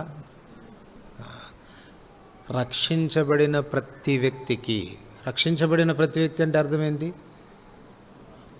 ఆయన శిరస్సు కిందకి రావడమే. ఆజ్ఞ అతిక్రమమే పాపము. అంటే ఆయన శిరస్సుగా ఉంచుకోకపోవడం పాపం. ఎప్పుడైతే పాపానికి ప్రాయశ్చిత్తం జరుగుతుందో, దేవా నేను పాపిని కరుణించు, నీవు నా జీవితానికి ప్రభు అయ్యా, నువ్వు ఎప్పుడైతే ఒప్పుకుంటున్నావో, ఆయనను శిరస్సుగా చేసుకుంటున్నావో, అభిషేక తైలం అనేది నీ మీద కూడా ఉన్నట్టే లెక్క. పరిశుద్ధిని వలన మనం అభిషేకించబడినవారు. ఇప్పుడు మన తలంపులోనికి వస్తే అభిషేక బలం, అభిషేకించిన వానికి ఆయన ఎక్కువైన బలం ఇస్తాడు. మరి మనం అందరం అభిషేకించబడిన వాళ్ళమైతే ఎందుకు ఇట్ట తోటకూర కాళ్ళలాగా ఎలాడపడాలి? ఎట్లుండాలా? అధిక బలం పొందిన వారంగా ఉండాలి. బలహీనులుగా ఉండటానికి వీల్లేదు. అభిషేకించిన వానికి ఎక్కువైన బలం ఇస్తానని చెప్పాడు కదా. రోమీయులకు రాసిన పత్రిక 8వ అధ్యాయం 2వ వచనం. ఈ అభిషేక బలం అనేది ఏ విషయాల్లో మనకు దోహదపడుతుందో మనం కొన్ని విషయాలు చదువుతాం. రోమ 8వ అధ్యాయం 2వ వచనం. క్రీస్తు యేసునందు జీవమునిచ్చు ఆత్మ యొక్క నియమం పాప మరణముల నియమం నుండి నన్ను విడిపించాను. ఎట్లనగా ధర్మశాస్త్రం దీన్ని చేయజాలకపోయానో దాన్ని దేవుడు చేశాను. పాప మరణముల నియమం నుండి నన్ను విడిపించెను. 7వ అధ్యాయంలో మనం చదువుతాం. 24వ వచనంలో అంటాడు ఇదే పౌలు, అయ్యో నేనెంత దౌర్భాగ్యుడను, ఇచ్చి మరణమునకు లోనగు శరీరం నుండి నన్ను ఎవడు విడిపిస్తాడు. పై వచనాల్లో చెప్తాడు. ఎందుకు ఆ మాట అన్నాడంటే, మేలైనది చేయవలనన్న కోరిక నాకు కలుగుచున్నది కానీ దాన్ని చేయటం నాకు కలుగట్లేదు. నేను చేయకోరిన మేలు చేయక చేయగోరని కీడు చేస్తూ ఉన్నాను. అలా చేస్తూ ఉన్నానంటే నేను కాదు చేసేది, నా యందు నివసించు పాపమే. ఒకప్పుడు తను ఎలాంటి స్థితిలో ఉన్నాడంటే మేలు చేయాలి, నీతిగా బ్రతకాలి అన్న ఆశ తనకు ఉండేది, కానీ అలా చేసేటువంటి శక్తి లేదు, తనకు ఆ బలం లేదు. మేలు చేయాలనుకుంటాడు, కీడే చేస్తున్నాడు. అరే అసలు నేను కీడు చేయకూడదు అని అనుకుంటున్నాడు, దాన్నే చేస్తున్నాడు. అయ్యో నేనెంత దౌర్భాగ్యుడను, ఇట్టి మరణంలో నాకు శరీరం ఉండి నన్ను ఎవడు ఇస్తాడు. ఇప్పుడు అభిషేక తైలం, అభిషేక బలం చేసినటువంటి పరిశుద్ధాత్మ వలన కలిగినటువంటి మొదటి ఆశీర్వాదం, మొదటి శక్తి ఏదనంటే పాప మరణముల నియమము నుండి అది నన్ను విడిపించింది. ఇంతకు ముందులాగా దౌర్భాగ్యుడనుగా ఉంది నేను. ఇప్పుడు ఏది చేయాలనుకుంటున్నా అది చేస్తాను, ఏది చేయకూడదు అని అనుకుంటానో అది చేయకుండా ఉండేటువంటి శక్తి నాకు లభ్యమైంది. అది మొదటి ఆశీర్వాదం. రెండవది యెహెజ్కేలు గ్రంథం 36వ అధ్యాయం. యెహెజ్కేలు 36:27 వచనం. యెహెజ్కేలు 36:27 వచనం. నా ఆత్మ మీ అందుంచి నా కట్టడలను అనుసరించే వారిని గాను నా విధులను గైకొని వారిని గాను మిమ్మను చేసేదను. ఒకప్పుడు దేవుని ఆజ్ఞలు, దేవుని కట్టడలు గైకొనలేని నిస్సహాయమైన స్థితి, బలహీనమైన స్థితి, శరీర సంబంధులుగా ఉండినప్పుడు మన జీవితంలో జరిగింది అది. శరీర మనసు గలవారు వారు దేవుని సంతోషపరచనేరారు. వారు దేవుని ధర్మశాస్త్రాన్ని ఏం చేస్తారు? లోబడరు, దానికి ఏమాత్రం లోబడనేరు. ఇది మన నైజం. ఒకప్పుడు దేవుని ఆజ్ఞలు మనకు తెలుసు, దేవుని కట్టడలు మనకు తెలుసు, ఆయన నియమాలు మనకు తెలుసు, కానీ దానికి లోబడేటువంటి శక్తి మనకు లేదు, బలహీనలం. ఇప్పుడు ఆత్మ ద్వారా, అభిషేకించబడిన దేవుని ఆత్మ ద్వారా మనకు కలుగుతున్న రెండవ శక్తి ఏంటనంటే, నా ఆత్మను వారు యందు ఉంచి నా కట్టడలను అనుసరించి వారుగాను నా విధులను గైకొని వారిని గాను వారిని చేస్తాను. దేవుని వాక్యానికి లోబడే శక్తి మనకు ప్రసాదించబడుతుంది. యేసుప్రభు వారి జీవితంలో కూడా మనం ఇది చూస్తాం కదా. గెత్సెమనే తోటలో ఏమని ప్రార్థన చేశాడు ఆయన? గెత్సెమనే తోటలో ఏమని ప్రార్థన చేశాడు? తండ్రి, నీ చిత్తమైతే గిన్నె నా ఎదురు నుండి తొలగిపోని. నాకు ఇష్టం లేదయ్యా ఈ పాత్ర త్రాగడం, ఈ శిలువ మరణం పొందడం, ఒక పాపిగా ఎంచబడ్డం, ఈ పాపాలని నా మీద మోపుకోవటం నాకు ఇష్టం లేదు. నేను ఈ పని చేయలేను. నీ చిత్తమైతే గిన్నె నా ఎదురు నుండి తొలగించు అని తాను ప్రార్థన చేశాడు. లూకా సువార్త 22వ అధ్యాయం 42-43 వచనంలో ఈ ప్రార్థన చేసిన తర్వాత అక్కడ ఏం చదువుతామనంటే, దేవుని యొద్ద నుండి ఒక దూత వచ్చి, 43వ వచనం, అప్పుడు పరలోకం నుండి ఒక దూత ఆయనకు కనపడి ఆయనను బలపరిచాను. ఏ విషయంలో బలపరిచింది?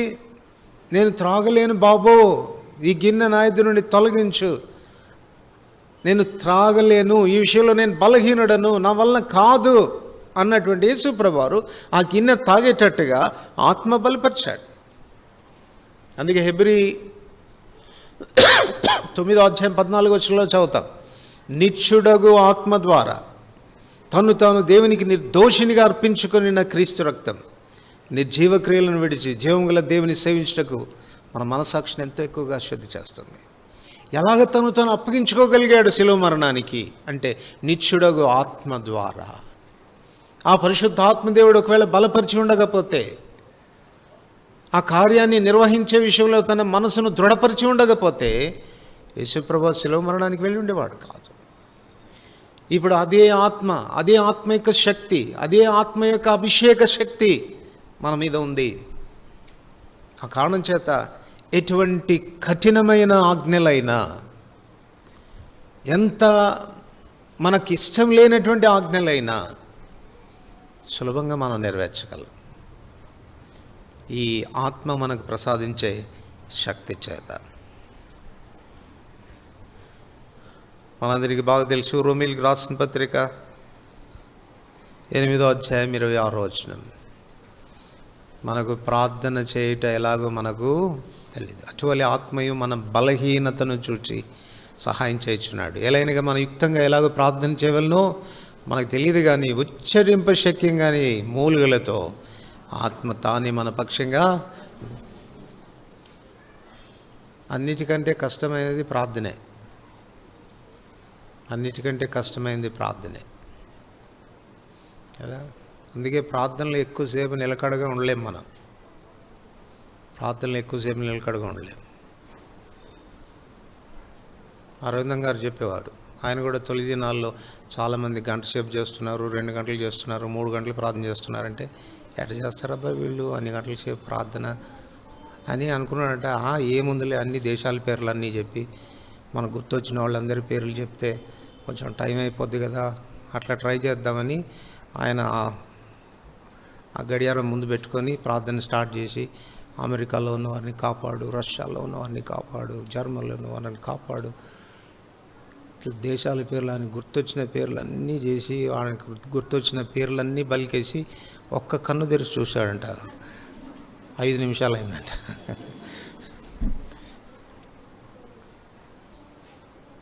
చాలా కష్టం ప్రార్థనలో గడపటం కదా. ఇంక అలాంటప్పుడు గంటలు గంటలు ప్రార్థన చేయాలంటే కొంతమంది అంటుంటారు, ఏం చేస్తారండి మీరు అంతసేపు, గంటలు గంటలు అంటే ఏం చేస్తారు మీరు ప్రార్థన? పైగా మనం ప్రార్థనలో కూర్చున్న తర్వాత 5 నిమిషాలకి మన శరీరం అంటది చాలే లేయి అంటూ ఉంటుంది కదా. సహకరించదు శరీరం. బలహీనులం ప్రార్థించటంలో ఆత్మశక్తి మనల్ని బలపరుస్తుంది, ప్రార్థనలో శక్తినిస్తుంది. ఎందుకంటే ఆత్మకు తెలిసి మనం ఎంత బలహీనమో ప్రార్థించే విషయంలో. అటువల్లే మన బలహీనతలను చూచి ఆత్మ సహాయం చేస్తూ ఉన్నాడు. మామూలు ప్రార్థనలు కాదు. ఎట్లా ఉంటాయి అప్పుడు ప్రార్థనలు? ఉచ్చరింప శక్యం కానీ మూలుతో ఆ మాటలు వస్తూ ఉంటాయి, ఆ పదజాలం వస్తూ ఉంటుంది. నేనైనా ప్రార్థన చేస్తుండేది ఇలాగా, అనుకోలేదు నేను ఇట్లా ప్రార్థన చేస్తానని. నీకే ఆశ్చర్యం కలిగేటువంటి విధానంలో ఆ పదజాలం నీ నోటి నుంచి వస్తూ ఉంటుంది. ఎవరు సహాయపడుతున్నారు? ఎవరిచ్చారు ఈ శక్తి? పరిశుద్ధ ఆత్మదేవుని యొక్క శక్తి. అభిషేకం మన మీద నిలిచినప్పుడు ఆ రీతిగా జరుగుతుంది. ఎఫెసీయులకు రాసిన పత్రిక 2వ అధ్యాయం 22వ వచనం. ఎఫెసీ 2వ అధ్యాయం 22వ వచనం అందరం కలిసి చదువుకుంటాం. ఆయనలో మీరు కూడా ఆత్మ మూలంగా దేవునికి నివాస స్థలమై ఉండుటకు కట్టబడుచున్నారు. మన ఆత్మీయ జీవితాలు కట్టబడే విషయంలో దోహదపడేది ఎవరు? పరిశుద్ధ ఆత్మదేవుడు.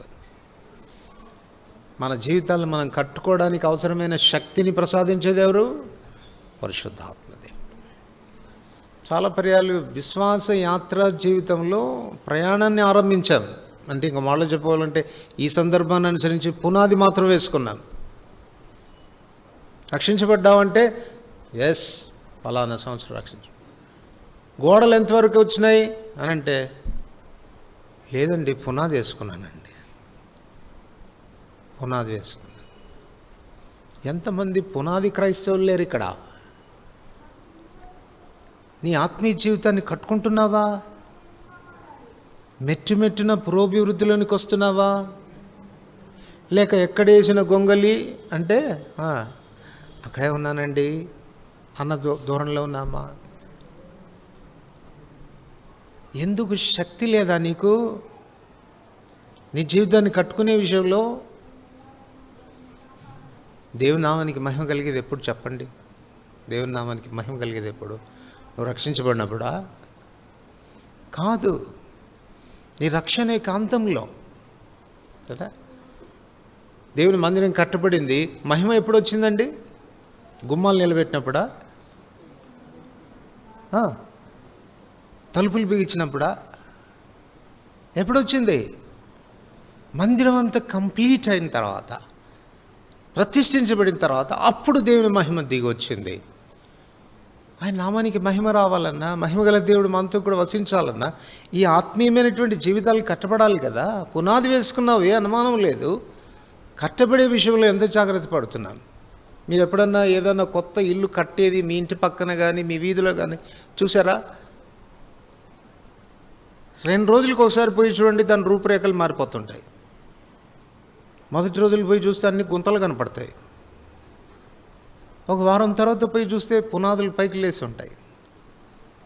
ఒక నెల రోజుల తర్వాత మనం చూసామంటే గోడలు పైకి వస్తూ ఉంటాయి. 2 నెలల తర్వాత మనం పోయి చూసామంటే దానికి కిటికీలు తలుపులన్నీ పెట్టేసి ఉంటారు. మళ్ళీ ఇంకా కొంతకాలానికి పోయి చూస్తే పెద్ద రూఫ్ పడిపోయి ఉంటుంది. మళ్ళీ ఒక నెల రోజుల పది చూస్తే మంచిగా ప్లాస్టింగ్ చేసి ఉంటారు. ఆ తర్వాత వెళ్ళి చూస్తే చక్కగా పెయింటింగ్స్ జరుగుతూ ఉంటాయి. నిన్న ఉన్న విధానంలో, మొన్న ఉన్న విధానంలో ఈరోజు లేదు. There is some change. కొంత మార్పు, కొంత పురోభివృద్ధి కట్టబడే విషయంలో కనపడతా ఉంది. పునాది వేసుకున్నాము, కానీ ఆత్మీయ జీవితం యొక్క పురోభివృద్ధి విషయంలో ఎక్కడ ఉన్నామో అక్కడే ఉండిపోయాము. ఏ స్థాయిలో ఉన్నామో ఆ స్థాయిలోనే ఉండిపోయాము. ఏ మాత్రం 5% కూడా మెరుగులేదు. దేవుని శక్తిని అనుభవిస్తున్నావా? అభిషేక శక్తిని అనుభవిస్తున్నావా? పరిశుద్ధాత్మ దేవుని శక్తిని అనుభవిస్తున్నావా? అలాగైతే నీ జీవితం కట్టబడాలి కదా.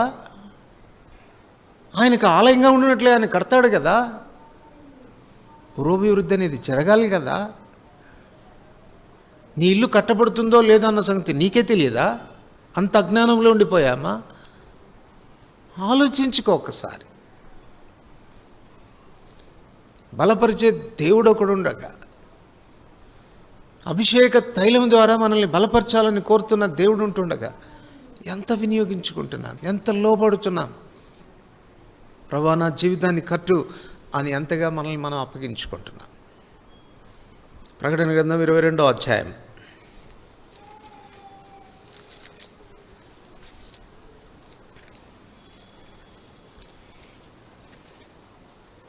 ప్రకటన గ్రంథం 22వ అధ్యాయం 17వ వచనం అందరికి కలిసి చదువుతాం.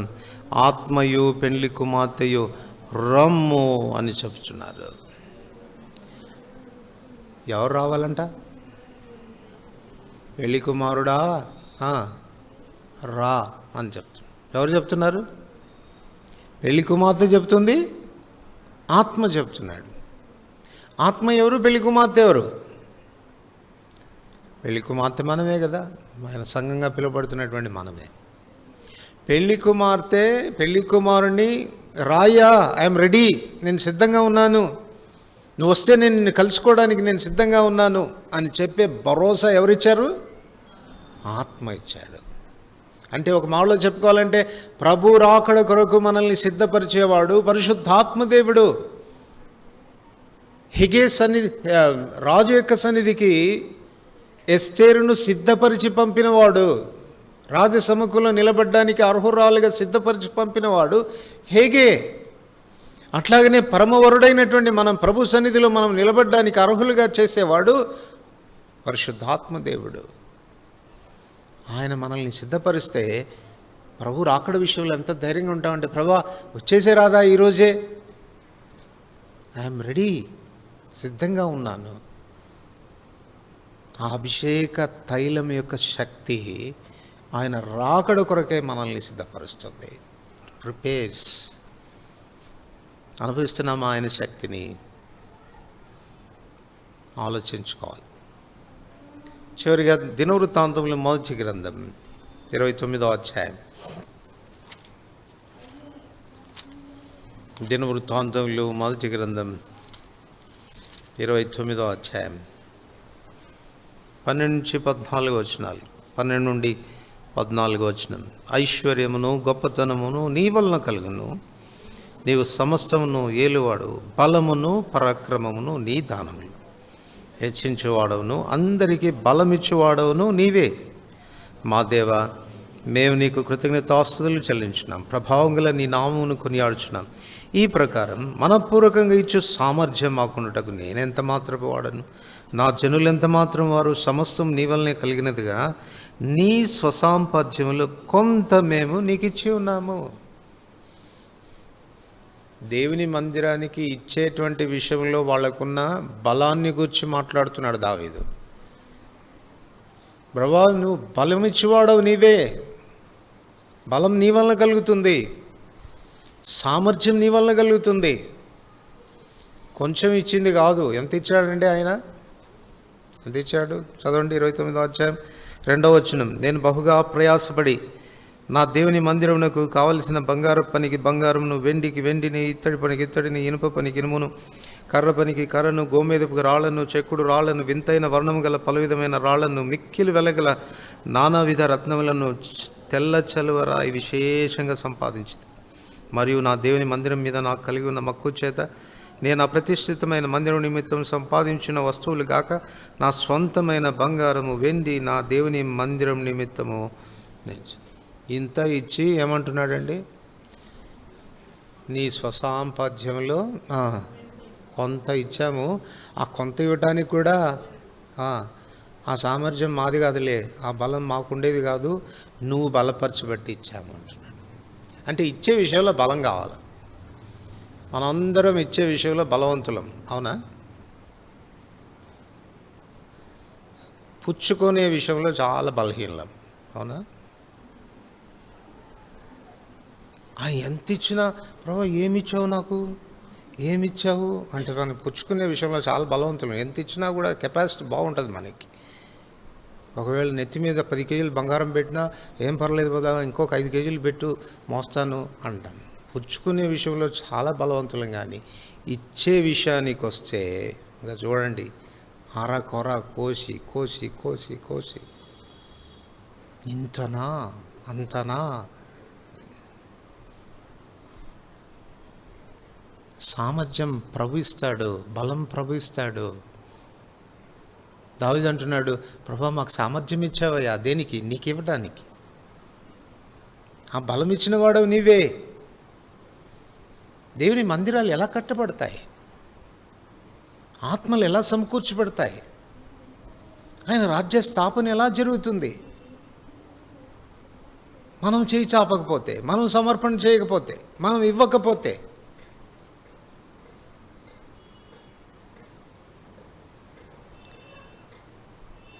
నాకు బలమైన దేవుడు అని గొప్పగా చెప్పుకుంటున్నాడు. బలపరిచాడా నిన్ను ఇచ్చే విషయంలో?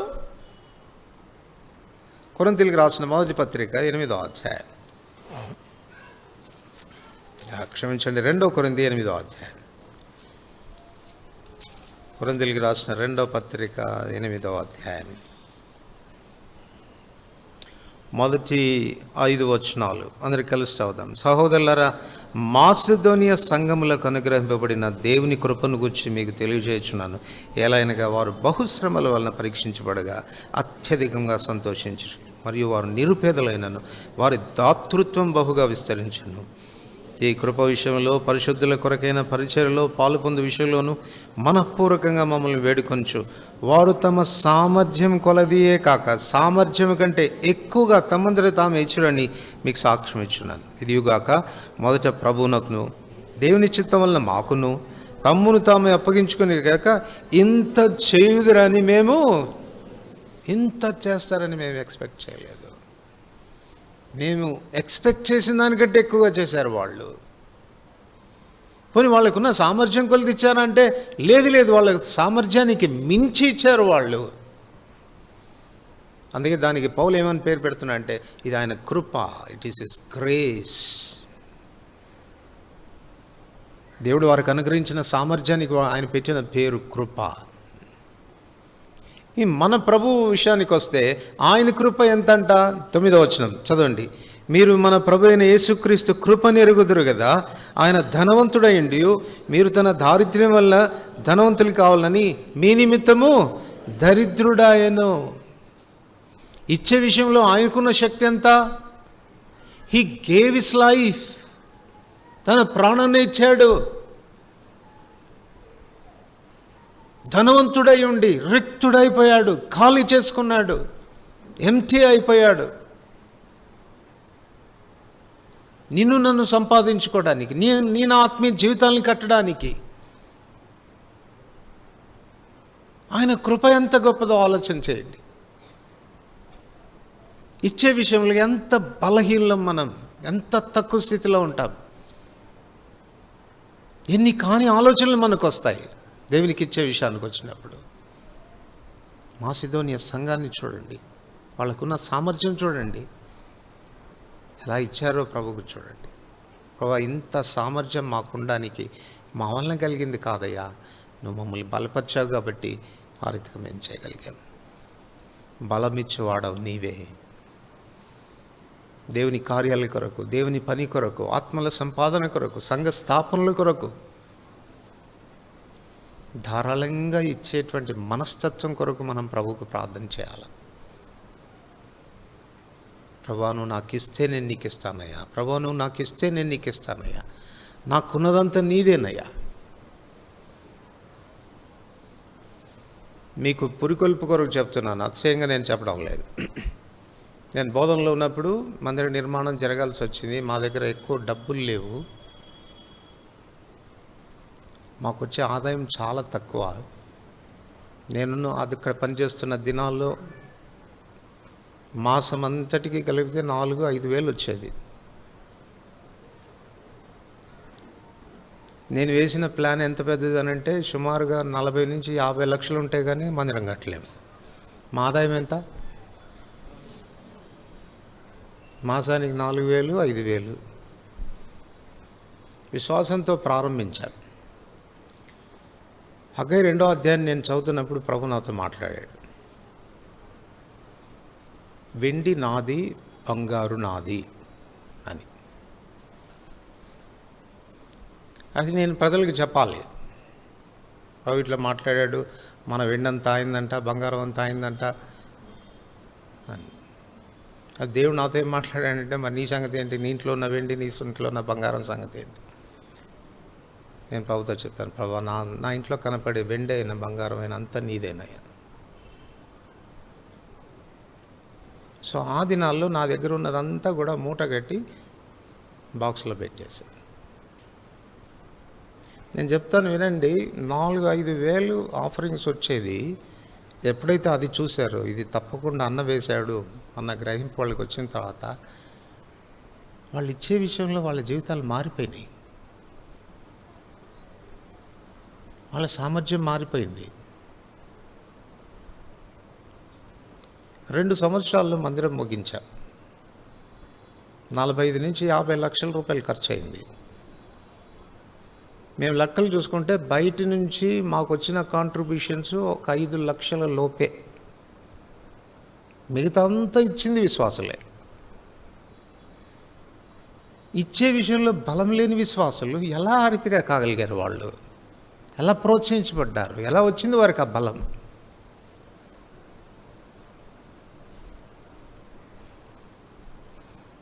నేను ఆ దినాల్లో వాళ్ళకి ఏం చెప్తూ వచ్చానంటే, మందిరం చాలా శ్రేష్టమైనదిగా ఉండాలి, మనం ఏది నాశరకం వాడకూడదు కనుక అన్నీ శ్రేష్టమైన అడుగుదాం, ప్రభు కొరకు అన్నీ శ్రేష్టమైన అడుగుదాం. మా దగ్గర ఒకవేళ లక్షలు ఉండి శ్రేష్టమైనది కొంటే ఈ పెద్దలు ఊరుకోరు. దానికి ఎందుకు బదులు అంత ఖర్చు, దీనికి ఎందుకు బదులు అంత ఖర్చు, కొంచెం తేలికైంది కొనొచ్చు కదా, అది ఇది అంటారు కదా. మాకు ఆ సమస్య లేదు, ఎందుకంటే డబ్బులే లేవు మా దగ్గర. ఇప్పుడు కలప కొనాలనుకో, కలప కొనాలనంటే ప్రార్థన చేసుకోవాలి ఆయనకి అంతే. ప్రభా మాకు గుమ్మాలు లేవనైనా, కిటికీలు లేవు, మాకు కలప ఇవ్వని ప్రార్థన చేసుకోవాలి. నేను వాళ్ళకి ఏం చెప్పానంటే, ఎట్లా అడుగుతున్నాం కదా దేవుణ్ణి, ఏది అడిగినా ఇస్తాడు కదా. టేక్ అడిగినా టేక్ ఇస్తాడు, వేప అడిగినా ఇస్తాడు, తుమ్మ అడిగినా ఇస్తాడు. ఏది అడుగుదాం?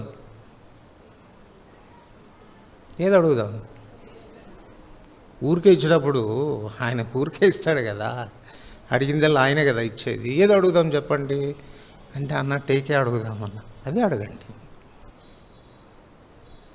వీళ్ళు స్టీల్ వాడాల్సి వచ్చింది అనుకో, ఏ స్టీల్ వాడాలి మనం అంటే, మామూలుగా టీఎంటీ స్టీల్ లోకల్గా కూడా దొరుకుతుంది, కానీ ఏది వాడదాం? అశోక స్టీలే వాడాలి. ఏది వైజాగ్ స్టీల్ వాడాలి, అదే వాడదాం, అదే కొందాం. సిమెంట్లో ఎల్ఎన్టీ సిమెంటే కొనాలా. నిజంగా ఇచ్చాడండి ఆరతిగా. అడిగిన దానికంటే, ఊహించిన దానికంటే ఆశ్చర్యంగా చేశాడు. 2 ఇయర్స్లో మందిరం కంప్లీట్ చేశాడు. సామర్థ్యం దేవుడిస్తాడు, ఇచ్చేది మనం నేర్చుకుంటే. ప్రభా నాకు ఆ మనసు ఇవ్వయ్యా అనంటే. నేను మీకు చెప్తున్నాను, ఆ దినాల్లో కాంట్రిబ్యూట్ చేసినటువంటి వాళ్ళల్లో ఎవ్వరు కూడా ఈ దినాన్ని రిగ్రెట్ కావట్లేదు. అన్న దేవుడు మమ్మల్ని 10 ఆశీర్వదించాడన్నా. మేము ఇచ్చేది మొదలుపెట్టినప్పటి నుంచి దేవుడు మమ్మల్ని 10 ఆశీర్వదించాడన్నా. అలాగే సాక్ష్యం ఇచ్చిన వాళ్ళే ఈ దినాన అందరూ వెల్ టు డూ ఫ్యామిలీస్ అక్కడ. నేను మిమ్మల్ని ఏదో ఆశ చూపించడానికి చెప్పడం లేదు.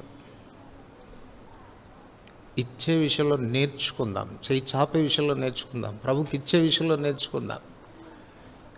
దావీదుని దేవుడు ఎంత ఆశీర్వదించాడు ఆ తర్వాత మీరు ఆలోచించండి. మందిరం కట్టే విషయంలో తనకున్న ఆశ, మందిరం విషయంలో తనకున్న మక్కువ. ప్రభువా నా హస్తాన్ని బలపరచు, నాకు సామర్థ్యం ఇవ్వు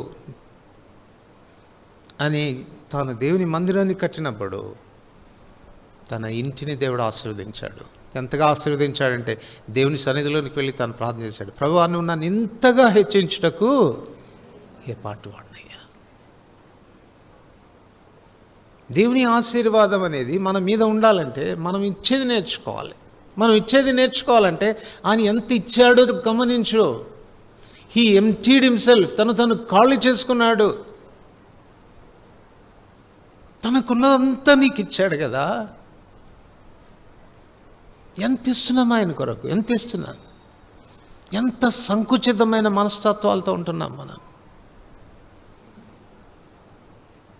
ధారాళంగా ప్రభుకి ఇచ్చేదానికి నేర్చుకుందాం. వెదజల్లి దరిద్రులకి ఇచ్చాడు ఆయన, అట్లాగా మనం కూడా చేస్తాం. ఎంత విత్తుతామో అంత పంట కోసుకుంటాం, అంత ఆశీర్వదించబడతాం. యెహోవా నా బలము అని చెప్తున్నావు, కానీ ఆ బలం నీ జీవితంలో ఆపరేట్ కావడానికి అనుమతిస్తున్నావా? ప్రభువా నాకు శక్తినివ్వయ్యా ఇచ్చేదానికి అని ఆ ప్రభు యొక్క బలాన్ని పొంది ఇవ్వడానికి పూనుకుంటున్నావా? ఆలోచించుకుందాం. ప్రభు మనల్ని బలపరచాలని కోరుతున్నాడు. మనల్ని రక్షించుటలో బలం చూపినటువంటి దేవుడు, విజయ పదంలో మనల్ని నడిపించడంలో బలం చూపినటువంటి దేవుడు, మనల్ని కార్యనిర్వహణ చేయడంలో బలం చూపినటువంటి దేవుడు, తన ఆత్మాభిషేకాన్ని మనకు అనుగ్రహించి మనకు బలం చూపిస్తున్నటువంటి దేవుడు. అలాగే ఏ విషయానికి తీసుకున్నా ఆయన బలమే మన క్రైస్తవ జీవితానికి దోహదపడేది. అడుగుదాం, బలపరచమని అడుగుదాం. ప్రభు చేత బలవంతులం అవుదాం. ఆయన అనుగ్రహించే కృపను బట్టి బలవంతులం అవుదాం. 2 తిమోతి 2:1 అదే అంటాడు, తుదకు ప్రభు అనుగ్రహించు మహాశక్తిని బట్టి మీరు బలవంతులైనది. ప్రార్థన చేసుకోండి.